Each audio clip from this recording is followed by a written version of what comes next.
Okay guys, I hope you didn't find it too difficult. Certainly it is a skill that takes getting used to, but once you're aware of what's going on, it then becomes easier and easier to identify the direct object and the indirect object, and then it becomes easier to identify if you're doing this in your writing and you're putting the indirect object before the direct object, potentially causing the reader some difficulty in understanding the sentences.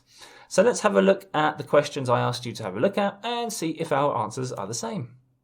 Okay, as I go through these questions and I say them out loud, this is pretty much the same way that you would read the text with the same hesitations. So I must, by Friday, submit to the court the evidence. Then as you're reading that, you're thinking a lot of things at the same time. What exactly is going on there? We've got a bit of a messy sentence. So we need to identify what the direct object is. And in order to identify the direct object, what we've got to do is identify the main verb. And that structure is this.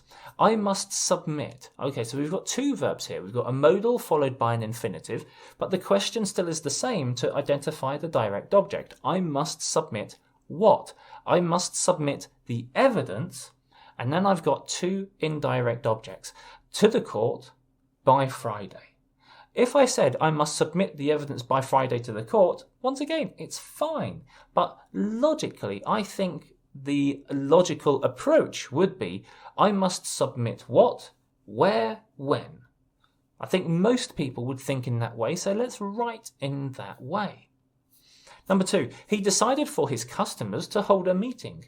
Seems a little bit strange because now if we read this sentence, he's making decisions for his customers. That's what it sounds like. He's decided for his customers.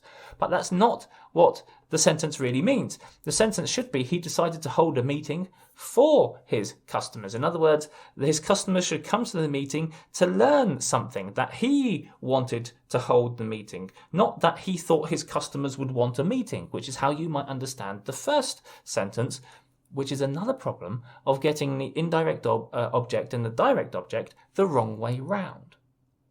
Okay, for number 3, he invited to the conference all of his important clients. So you've got verbs where you naturally expect something else to follow. For example, you invite people, don't you?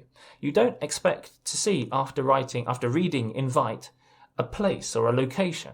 And so it just causes the reader to think, what's going on here? There's something not quite right.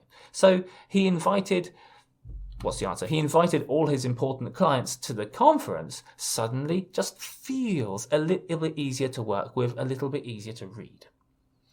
He set for his researchers a deadline of 5 p.m. today to write the report. We've got a lot of information here. We've got to identify the main verb, and then we've got to find out what the direct object is. So here, he set what? He set a deadline of 5 p.m. And then we've got the rest of the sentence, today for his researcher to write the report. So we've got a lot of information there. We only had to make a small change, but it was all about identifying the main verb and then identifying the direct object. He set a deadline for his researcher to write the report. And then lastly, please upload to the VDR all the required documents. Once again, if you upload something, you naturally expect it to be like a document or a file or something like that. So when you see something else, it just causes you just to take a step back and think about that sentence and perhaps question the sentence in some way. But if we were to write it like this, please upload all the required documents to the VDR, suddenly everything makes sense at the first time you read it, and the person who reads it is completely informed.